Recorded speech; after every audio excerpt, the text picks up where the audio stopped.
الإسلام تحية من الله تحية أهل الجنة تحية مباركة طيبة تحية سلامة دائمة. السلام عليكم ورحمة الله وبركاته. إن الحمد لله نحمده ونستعينه ونستغفره ونعوذ بالله من شرور أنفسنا ومن سيئات أعمالنا. من يهده الله فلا مضل له ومن يضلله فلا هادي له. أشهد أن لا إله إلا الله وحده لا شريك له وأشهد أن محمدا عبده ورسوله الذي لا نبي بعده. اللهم صل وسلم على عبدك ونبيك ورسولك نبينا محمد وعلى آله وصحبه أجمعين. رب اشرح لي صدري ويسر لي أمري واحلل عقدة من لساني يفقهوا قولي. اللهم انفعنا بما علمتنا وعلمنا ما ينفعنا وزدنا علما. ربنا زدنا علما وارزقنا فهما. Ikhwani al-ahibba, saudara-saudaraku yang saya cintai karena Allah, kita bersyukur pada Allah Subhanahu wa taala.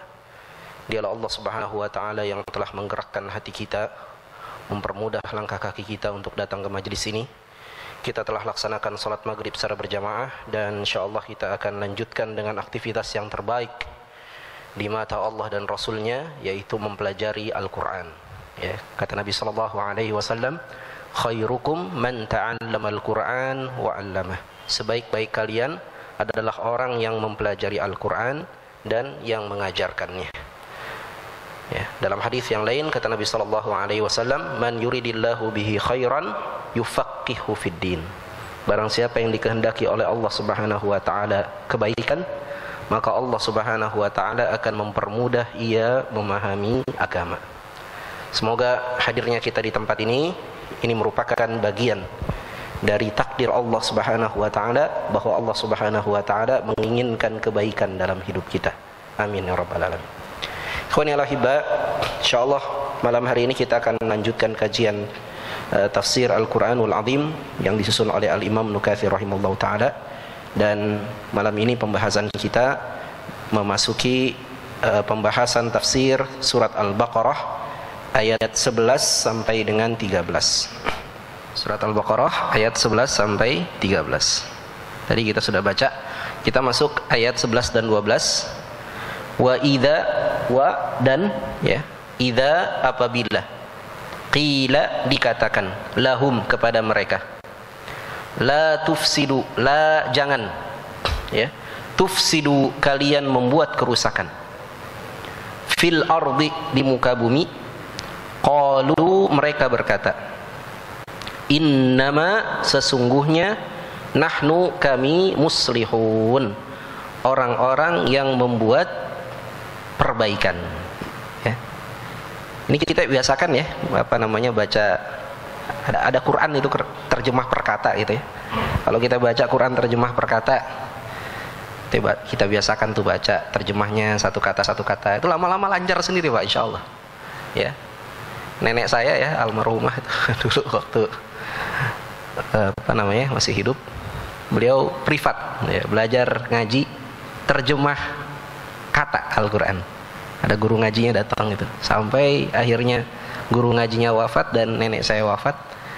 Tapi luar biasa itu dampaknya.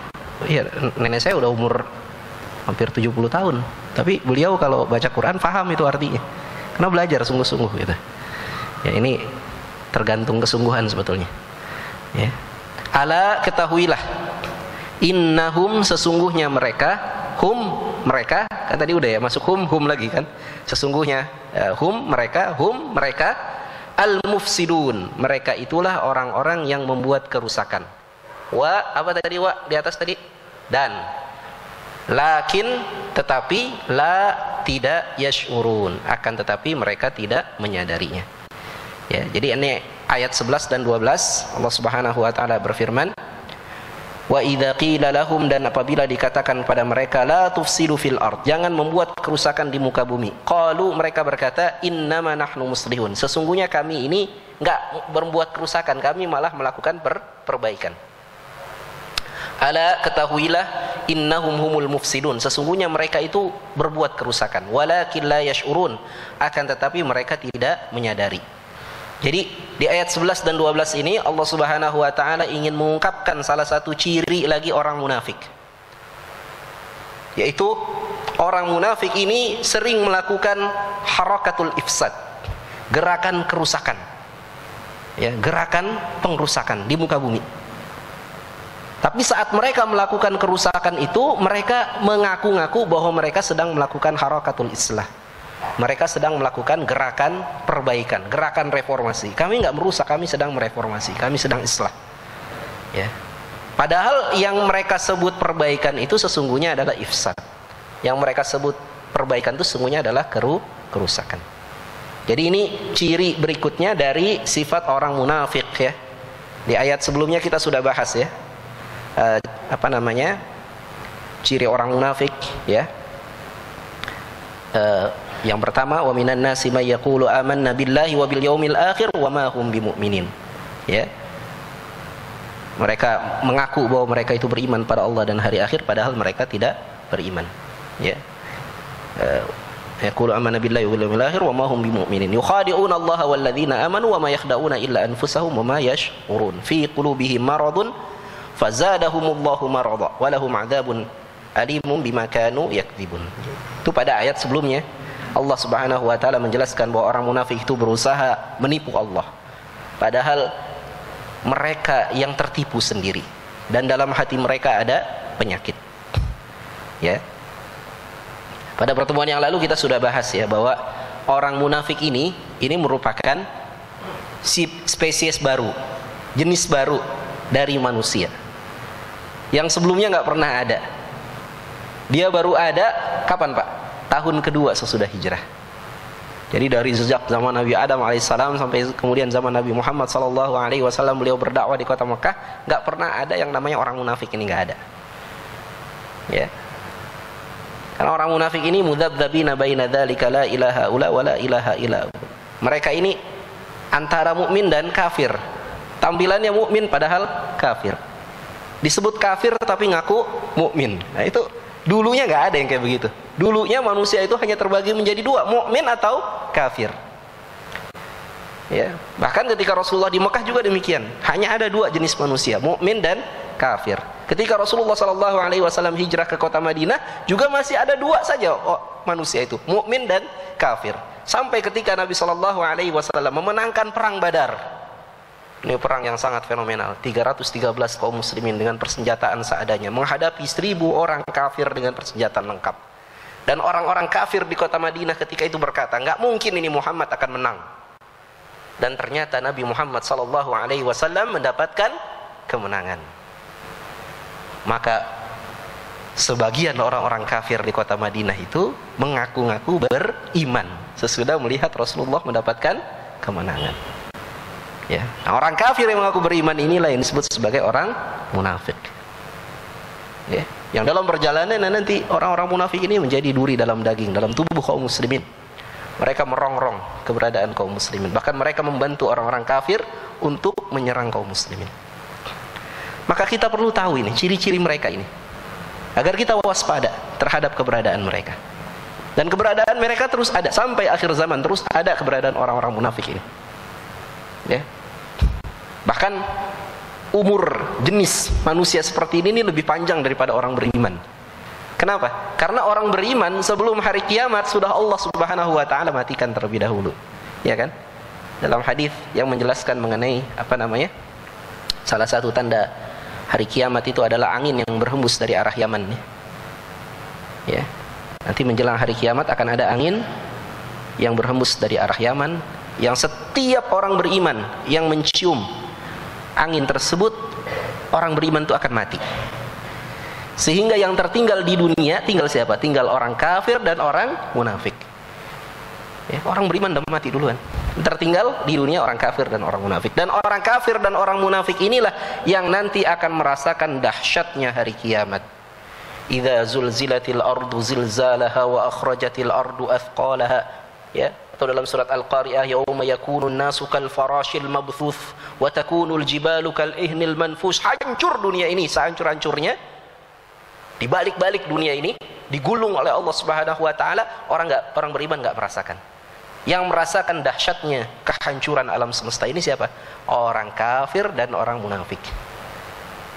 Itu berarti jenis orang kafir dan orang munafik ini usianya lebih panjang daripada orang beriman. Kalau orang beriman sudah mati terlebih dahulu. Itu berarti orang kafir dan orang munafik terus ada nanti sampai akhir zaman. Dan kita akan terus menghadapi mereka. Oleh karena itu kita perlu waspada terhadap mereka. Makanya Al-Imam Ibnu Katsir kemarin sudah saya jelaskan, beliau menyebutkan saking berbahayanya orang munafik ini sampai dalam surat Al-Baqarah pembahasan mengenai orang munafik jauh lebih banyak daripada pembahasan mengenai orang kafir.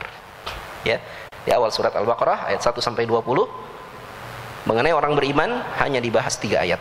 Mengenai orang kafir hanya dibahas 2 ayat. Akan tapi mengenai orang munafik Allah Subhanahu wa taala membahasnya dalam 10 ayat. Ini menunjukkan berbahayanya orang munafik. Nah, salah satu ciri orang munafik berikutnya adalah ini, mereka selalu melakukan kerusakan, ya. Dan mereka mengaku mereka sedang melakukan perbaikan. Maka apa bentuk kerusakan yang dilakukan oleh orang munafik? Disebutkan di sini oleh Al-Imam Ibnu Katsir berdasarkan pendapat beberapa para ulama, ya, berdasarkan pendapat beberapa riwayat. Misalnya menurut As-Saddi dalam kitab tafsirnya, beliau meriwayatkan dari Abu Malik dan dari Abu Saleh dari Abdullah bin Abbas radhiyallahu anhu, juga riwayat yang lain dari Murrah At-Tabib Al-Hamdani, dari Abdullah bin Mas'ud dan dari sejumlah sahabat Nabi. Yang dimaksud dengan kerusakan yang dilakukan oleh orang munafik itu adalah melakukan kekufuran dan perbuatan maksiat. Ini pertama. Kemudian yang kedua, dalam riwayat yang lain dari Abu Ja'far, dari Ar-Rabi ibnu Anas, dari Abu Aliyah, sehubungan dengan firman Allah, wa idza qila lahum la tufsidu fil ard. Maka yang dimaksud dengan tufsidu fil ard, melakukan kerusakan itu adalah berbuat maksiat. Yang ketiga, Ibnu Juraid meriwayatkan dari Mujahid tentang makna firman Allah, wa idza qila lahum la tufsidu fil ard, maka maksudnya adalah mengerjakan maksiat. Jadi dari 3 pendapat ini semuanya sama, bahwa yang dimaksud dengan kerusakan di sini adalah perbuatan maksiat. Ya, maksiat itu apa? Asa, ya'si, itu artinya menentang perintah Allah, melanggar perintah Allah, melanggar larangan-larangan Allah. Jadi setiap orang yang melakukan kemaksiatan sesungguhnya dia sedang melakukan kerusakan. Pak, ini perlu kita sadari ini. Setiap orang yang bermaksiat dia sedang melakukan kerusakan. Entah kerusakan kepada dirinya sendiri atau kerusakan kepada orang lain. Jadi jangan kita mengira kemaksiatan kita itu nggak berpengaruh kerusakan bagi diri kita. Enggak. Setiap orang yang bermaksiat pada Allah dia sedang melakukan kerusakan. Karena apa? Karena Allah Subhanahu wa taala menurunkan risalah Islam ini, menurunkan syariat Islam ini untuk apa? Untuk menjaga manusia agar manusia tidak rusak. Ya kan? Ya, makanya salah satu definisi Islam itu kata para ulama apa? Tariqus sa'adah fid darain. Jalan kebahagiaan di 2 negeri. Di dunia dan di akhirat. Sehingga barang siapa yang menempuh jalan selain Islam, dia nggak akan mendapatkan bahagia. Dia nggak akan mendapatkan ketenangan, dia nggak akan mendapatkan ketentraman, dia tidak akan baik hidupnya, pasti rusak hidupnya, Pak. Kalau orang menempuh jalan selain jalan Islam, pasti rusak hidupnya. Ya. Hari ini kita dengar apa? Ada berita di Majalengka. Ya. 118 orang, Pak, meninggal. Gara-gara apa? Tabrakan? Bukan. Narkoba? Bukan. Gara-gara apa? Minum khamr. 118 orang. Ya. 118 orang, Pak. Dalam waktu 1 malam 118 orang mati gara-gara minum khamr. Ya. Itu baru 1 melanggar perintah Allah. Ya, melanggar perintah Allah, minum khamr, mati. Ah, itu kan minum khamr, Ustaz, berat. Kita semua udah tahu lah kalau minum khamr. Ya. Tapi kalau makan sambil duduk, makan sambil berdiri, ini kan melanggar perintah Allah. Minum sambil berdiri, ini melanggar perintah Allah. Di mana kerusakannya, Ustaz, kalau begitu tuh? Ya. Memang, Pak, kewajiban kita itu adalah as-sam' wa ta'ah, dengar taat.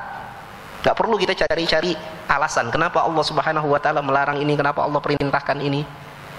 Kewajiban kita adalah dengar dan taat. Ya. Tapi ternyata dengan hasil penelitian ilmu pengetahuan, ternyata akhirnya terbuka itu bahwa setiap perintah Allah, setiap larangan Allah itu demi kebaikan manusia.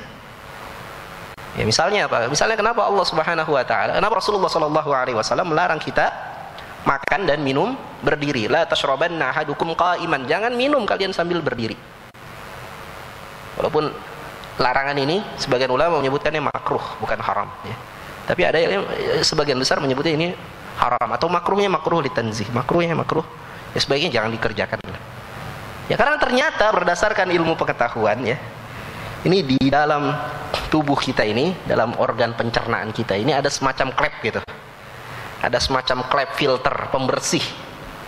Yang klep ini akan berfungsi kalau kita duduk. Filternya ini akan berfungsi kalau kita duduk. Kalau kita berdiri, ini klepnya ini, filternya ini nggak berfungsi. Sehingga kotoran-kotoran itu akan masuk dalam lambung kita. Kalau kita minum sambil berdiri, ini hasil penelitian ilmiah. Nah akhirnya sesudah kita baca nih hasil penelitian ini, akhirnya kita jadi semangat minum sambil duduk. Sebelumnya kita nggak semangat minum sambil duduk. Setelah baca penelitian bahwa ternyata minum sambil duduk bermanfaat buat kesehatan, akhirnya kita jadi bersemangat minum sambil duduk. Itu berarti apa? Itu berarti kita lebih beriman kepada hasil sains daripada beriman kepada Al-Quran dan Sunnah Rasulullah Sallallahu Alaihi Wasallam. Kewajiban kita udah taat aja lah Pak. Kita dengar ini perintah dari Allah, larangan dari Allah, ya ajakan dari Rasulullah Sallallahu Alaihi Wasallam, udah kita kerjakan. Dengan keyakinan bahwa setiap apa yang diperintahkan oleh Allah itu membawa kebaikan buat diri kita.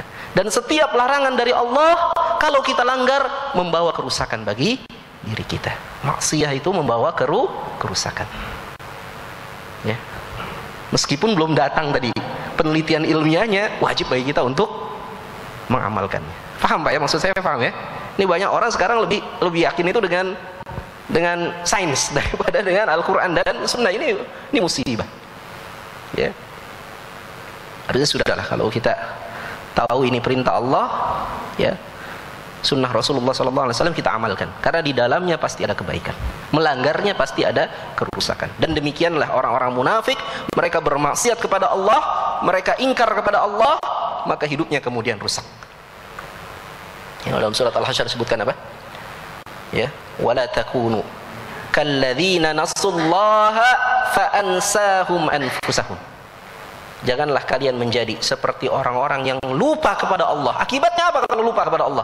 Fa ansahum anfusahum, maka mereka lupa dengan diri mereka sendiri. Orang kalau udah lupa sama Allah, dia lupa dengan dirinya sendiri. Nggak bisa lagi kontrol dirinya, nggak bisa. Itu akibat apa? Akibat orang itu lupa dengan diri, lupa dengan Allah, lupa dengan aturan-aturan Allah. Dia akan terjang itu segala macam, ya, yang halal dan yang haram. Ya. Orang-orang yang mengaku bahwa kami bebas, kami nggak mau dikekang oleh aturan-aturan apapun, ya, termasuk oleh aturan agama, kami nggak mau dikekang. Apakah betul mereka itu bebas? Tidak Pak. Mereka sesungguhnya terkekang juga. Mereka terkekang dengan apa? Mereka terkekang dengan hawa nafsunya sendiri. Ya, Allah Subhanahu wa taala menyebutkan afara'aita man ittakhadha ilahahu hawah. Tidakkah kau perhatikan orang-orang yang telah menjadikan hawa nafsunya itu sebagai Tuhannya? Jadi mereka yang tidak mau menyembah Allah, pasti mereka akan menyembah selain Allah. Ya. Sekurang-kurangnya mereka menyembah hawa nafsu mereka sendiri. Ya, wa adallahu Allahu ala ilmin. Orang seperti ini kemudian tersesat hidupnya. Maka ini yang perlu kita ketahui, ya, bahwa setiap kemaksiatan itu adalah kerusakan. Kemudian kata Al-Imam Nujari rahimahullah taala, yang dimaksud dengan kerusakan yang dilakukan oleh orang munafik, ini lebih detail lagi, ya, penjelasan beliau, yaitu adalah perbuatan maksiat mereka kepada Allah, pelanggaran yang mereka kerjakan terhadap hal-hal yang dilarang oleh Allah. Mereka menyia-nyiakan hal-hal yang difardukan, yang diwajibkan oleh Allah. Mereka ragu terhadap Allah. Selain itu mereka berdusta terhadap kaum mukminin melalui pengakuan mereka yang menyatakan bahwa mereka beriman, padahal dalam hati mereka dipenuhi oleh keraguan dan kebimbangan. Mereka juga membantu orang-orang kafir, orang-orang yang mendustakan Allah, kitabnya, rasulnya, kekasih-kekasihnya. Mereka bantu bila mereka menemukan jalan ke arah itu. Jadi orang munafik itu sering membantu orang kafir untuk mengalahkan orang beriman. Itu dari zaman dulu tuh. Ya. Jadi ngakunya muslim, ngakunya mukmin, tapi lebih ridho kepada kekufuran. Lebih senang dengan orang kafir daripada dengan orang muslim. Nah, itu munafik tuh. Ya. Ya, ngakunya muslim, tapi gaulnya sama orang kafir. Kagumnya dengan pemikiran orang kafir. Dan alergi itu dengan orang Islam. Senangnya mengkritik orang Islam dan memuji orang kafir. Ya, itu orang munafik itu. Dari zaman dulu sampai akhir zaman kelakuan mereka seperti itu. Yang demikian itulah kerusakan yang dilakukan oleh orang-orang munafik di muka bumi.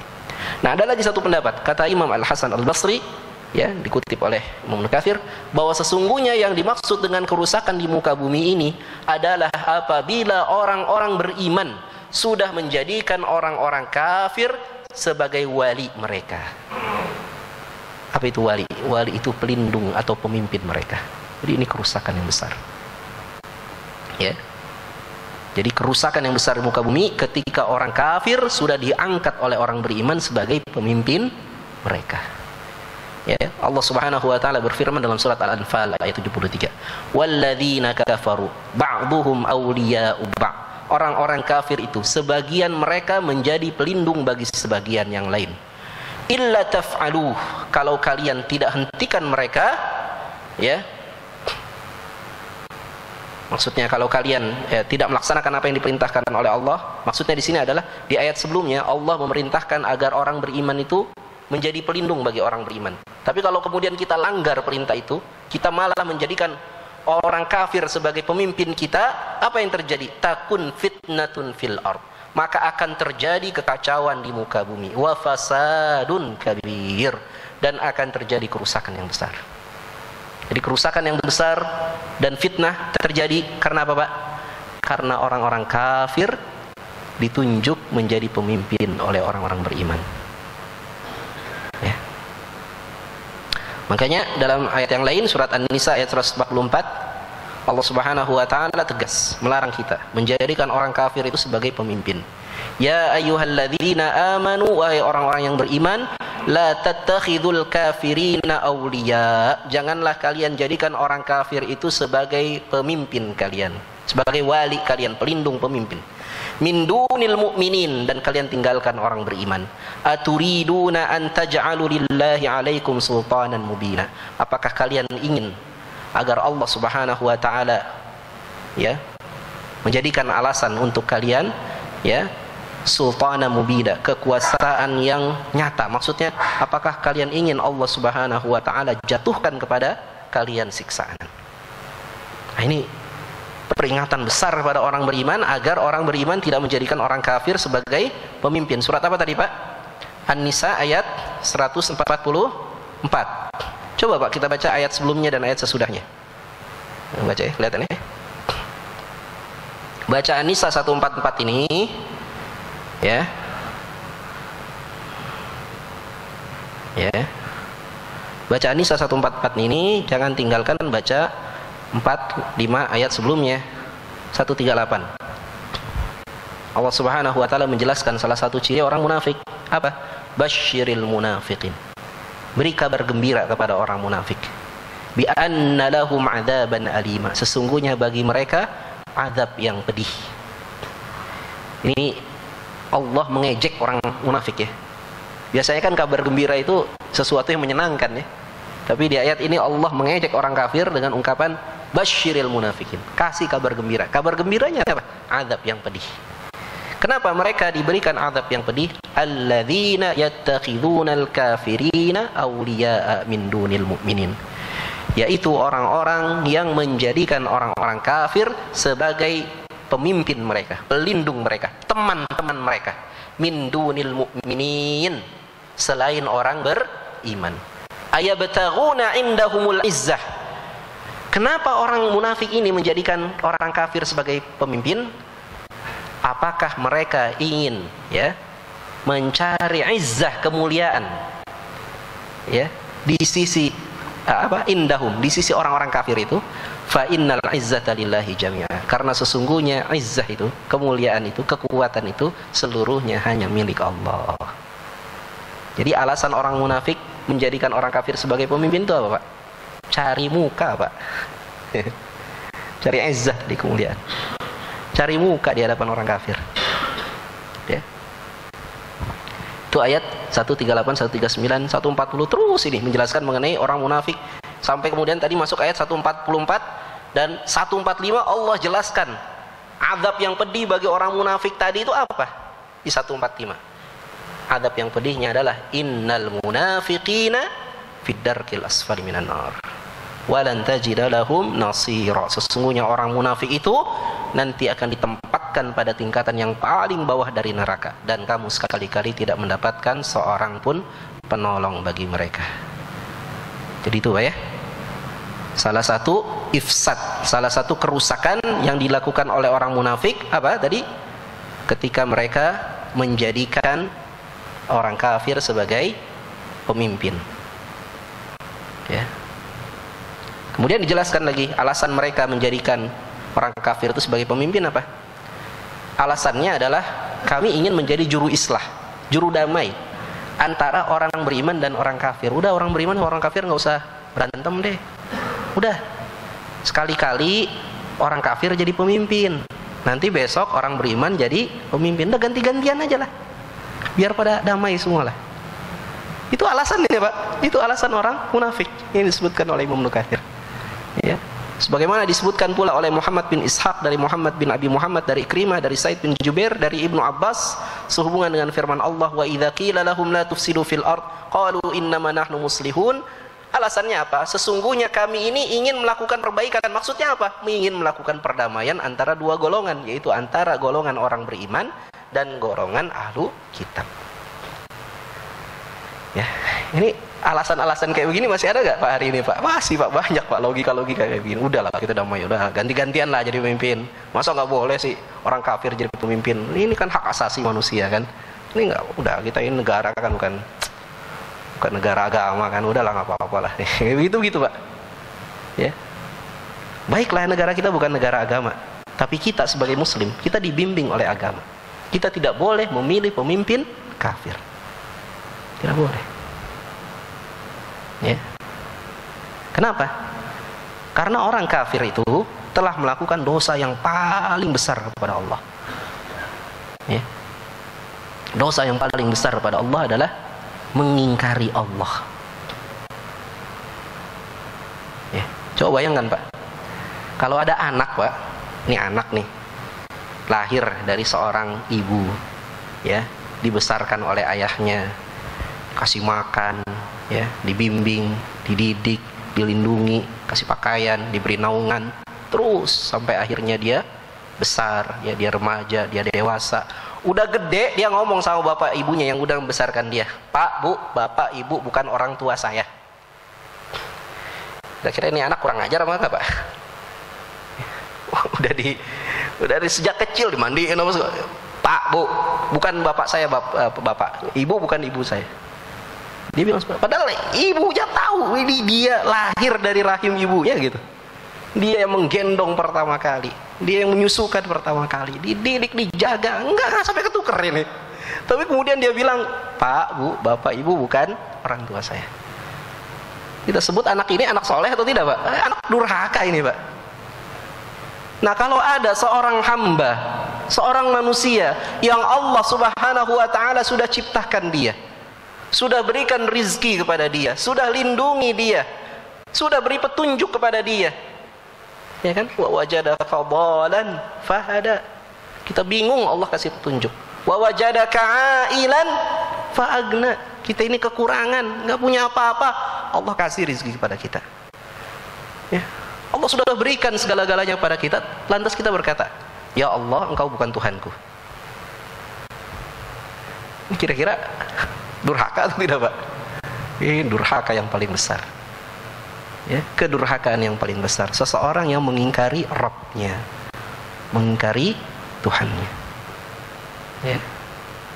Maka kita tidak bisa menjadikan orang yang durhaka kepada Allah, ya, yang mengingkari Allah ini sebagai pemimpin kita. Ya. Karena apabila seseorang kemudian mengingkari Allah, mengingkari Rabbnya, tidak mau taat, patuh dengan aturan Allah, maka tadi dia akan melakukan kemaksiatan. Yang kemaksiatan itu ujungnya selalu kerusakan. Meskipun belum bisa dibuktikan secara ilmiah, pasti kerusakan gitu. Ya. Setiap kemaksiatan itu ujungnya pasti kerusakan. Ya. Jadi nggak ada orang yang maksiat hidupnya tenang, bahagia, tentram, damai, nggak ada. Ya, nggak ada. Pasti rusak hidupnya, pasti gersang hidupnya. Ya. Itu aksiomatik gitu, sesuatu yang pasti. Ya. Jadi inilah salah satu ciri orang munafik. Ya, mereka melakukan kerusakan, yang makna kerusakan itu tadi ya, secara umum maknanya adalah kekufuran atau kemaksiatan. Dan kemudian kata Imam Al-Hasan Al-Basri, ya salah satu bentuk kerusakan juga adalah ketika orang munafik sudah menjadikan orang-orang kafir sebagai pemimpin mereka. Kemudian di ayat berikutnya, ayat 13, Allah Subhanahu wa taala berfirman, wa idza, dan apabila qila, dikatakan, lahum, kepada mereka, aminu, berimanlah kalian. Ya, berimanlah wahai orang-orang munafik, kama amanan nas, sebagaimana berimannya manusia. Qalu, mereka berkata, apakah, nu'minu, kami harus beriman, kama, sebagaimana amana, berimannya as-sufaha, orang-orang bodoh. Ala, ketahuilah, innahum, sesungguhnya mereka, mereka humus sufaha, mereka itu orang-orang yang bodoh. Walakin, akan tetapi, la ya'lamun, mereka tidak tahu. Ya, jadi kalau diajak beriman, mereka menolak. Mereka bilang, kami nggak mau beriman sebagaimana berimannya orang bodoh. Ya, ketahuilah sesungguhnya mereka itu orang yang bodoh, kan tapi mereka tidak mengetahuinya. Siapa yang dimaksud orang bodoh? Ya, di ayat ini. Ya. Orang-orang munafik zaman dahulu ya menyebut bahwa orang bodoh yang dimaksud di sini adalah para sahabat Nabi ridwanullah alaihim ajma'in. Mereka itu disebut orang bodoh. Masya Allah. Ya. Ya. Jadi para sahabat Nabi disebutnya orang bodoh. Dan itu memang sudah kebiasaan. Ya, ini enggak ini nih. Enggak keluar ayatnya ya. Maaf ya. Maaf. Ya, sebentar. Dan itu memang sudah kebiasaan orang-orang kafir. Jadi orang munafik ini mengikuti kebiasaan orang kafir.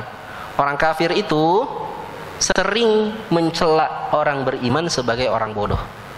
Ya, dalam surat Hud ayat ke-27 ya, Allah Subhanahu wa taala berfirman, faqalal mala, maka berkatalah para pemimpin, alladzina kafaru, pemimpinnya orang-orang kafir, min qaumihi, dari kaumnya.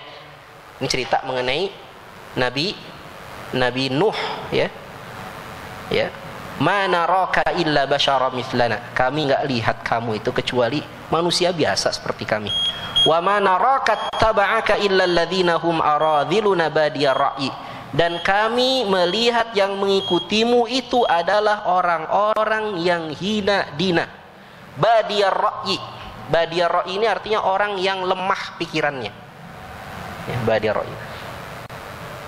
Ya, kita kenal ada badui. Badui itu kan orang pelosok gitu. Ra'yi ya, pikiran. Jadi orang yang pikirannya ya rendah gitu. Orang idiot. Mereka menyebut pengikutnya para nabi, pengikutnya para rasul itu orang idiot, orang bodoh. Wa ma nara lakum alaina min fadlin, dan kami enggak lihat kalian itu memiliki keutamaan di atas kami. Ya, bal nadhunnukum kadzibin, bahkan kami lihat kalian itu adalah para pendusta. Jadi lihat ini, bertubi-tubi ini tuduhan orang kafir kepada para nabi, para rasul dan pengikutnya. Yang pertama apa? Disebutnya aradhiluna, orang-orang kelas rendah. Kemudian yang kedua apa? Badiyar ra'i, orang-orang yang bodoh. Kemudian yang ketiga apa? Ma'alakum alaina min fadlin, enggak punya keutamaan apa-apa. Yang keempat apa? Kadzibin, pendusta. Jadi orang beriman disebut bodoh itu udah bukan hal yang aneh, Pak. Dari sejak zaman Nabi Nuh itu udah dituduh sebagai orang bodoh, pendusta apa segala macam. Ya, udah bukan sesuatu yang aneh. Dan nggak perlu kemudian patah semangat, nggak perlu kemudian down, nggak perlu kemudian rendah diri di hadapan orang-orang kafir ketika mereka mencela dengan celaan-celaan seperti itu. Ya. Karena sesungguhnya Allah Subhanahu wa taala menjelaskan yang bodoh itu sesungguhnya adalah mereka. Ala innahum humus sufaha. Ketahuilah bahwasanya mereka itulah orang yang bodoh. Walakin la ya'lamun, akan tetapi mereka tidak tahu. Nah, ini kebodohan yang paling bodoh ini. Apa itu kebodohan yang paling bodoh? Orang bodoh yang bodoh. Orang bodoh yang tidak tahu bahwa dirinya bodoh. Itu kebodohan yang paling bodoh. Ya, sebagaimana dikatakan oleh Imam Al-Ghazali dalam kitab Ihya Ulumuddin, ya. Beliau menyebutkan, jadi ini bukan hadis Nabi ya, bukan ya. Ar-rijalu arba'ah, kata beliau. Orang itu ada 4 macam. Yang pertama siapa? Rajulun yadri wa yadri annahu yadri. Yaitu orang yang tahu, orang yang berilmu dan dia tahu bahwa dirinya tahu. Orang yang berilmu dan dia tahu bahwa dirinya berilmu. Ini orang pertama ini. Fadzalika alimun. Maka dia ini orang berilmu, seorang alim ulama dia. Fattabi'uh. Kalau kita dapati orang seperti ini, ikuti orang ini. Orang yang berilmu dan dia tahu kalau dia punya ilmu. Ya, ini orang pertama. Orang kedua siapa? Wa rajulun yadri wala yadri annahu yadri. Orang yang berilmu tapi dia nggak tahu kalau dirinya berilmu. Ya, ada nggak orang kayak begini? Ada. Dia nggak tahu kalau dia punya kemampuan, dia nggak tahu. Ya. Jadi dia nggak sadar kalau dia berilmu. Ya. Fadzalika naimun. Nah, kata Imam Ghazali, orang ini orang tidur. Fayaqudhuhu, maka bangunkanlah orang seperti ini. Banyak, Pak. Ini pesantren di negeri kita udah berapa banyak? Banyak, Pak, ratusan, ribuan mungkin pesantren. Setiap tahun lu pesantren itu ribuan juga, ratusan ribu. Tapi yang kemudian dakwah di pelosok-pelosok, yang kemudian ngajar di masjid-masjid, itu paling cuma 1%, 2% saja dari jumlah alumni pesantren yang keluar dari pesantren. Ya. Saya kadang-kadang suka sedih. Ada alumni pesantren masuk kuliahnya hukum Islam, sarjana hukum Islam. Kerja di mana? Kerja di bank, bagian kredit, bank konvensional lagi. Mohon maaf ya. Artinya sebetulnya dia tahu ini hukum riba apa segala macam. Dia kerja di bank konvensional. Dia berilmu, tapi dia nggak sadar dengan ilmunya. Ilmunya nggak bermanfaat akhirnya. Nah, kata Imam Ghazali apa? Dia ini naim, orang tidur. Bangunkan, ingatkan dia tentang ilmu yang dulu sudah pernah dia pelajari. Banyak, Pak. Ya terus terang ya, kami dulu pesantren dari sekian puluh alumni pesantren itu ya paling yang jadi guru gitu, yang ngajar, yang belajar lagi, yang mengajarkan ilmu itu paling 1%, 2%, 10% paling banyak itu udah luar biasa. Selebihnya kemana? Selebihnya mereka nggak mau lagi mengajarkan ilmu. Ya. Nah, ini orang seperti ini disebutnya apa? Naim, orang tidur. Bangunkan, kamu itu punya ilmu. Ilmu itu harus dimanfaatkan. Nanti Allah tanya ilmu yang pernah kalian pelajari. Nah, itu orang kedua. Orang ketiga siapa? Wa rajulun la yadri wa yadri annahu la yadri. Orang yang nggak tahu dan dia tahu kalau dirinya nggak tahu. Nah, jadi orang bodoh tapi dia sadar kalau dirinya bodoh. Fadzalika mustarsyid. Maka orang ini adalah orang yang butuh petunjuk. Farshudu, maka berilah petunjuk kepada orang ini. Dia perlu dibimbing karena dia orang bodoh. Nah, orang ketiga ini masih mendingan, Pak, masih bagus, Pak. Orang bodoh sadar dirinya bodoh. Kenapa? Dia belajar akhirnya. Dia nyari guru, dia belajar. Yang paling bahaya siapa? Orang keempat. Wa rajulun la yadri annahu la yadri. Ya. Wa rajulun la yadri annahu la yadri. Fadzalika jahilun. Orang yang bodoh dan dia tidak tahu kalau dirinya bodoh. Nah, orang kayak begini sok tahu akhirnya. Ya. Dan kita sering dapati orang-orang seperti ini. Ya. Orang yang bodoh, dirinya nggak tahu kalau dirinya bodoh. Ya. Akhirnya ngomong soal agama sembarangan.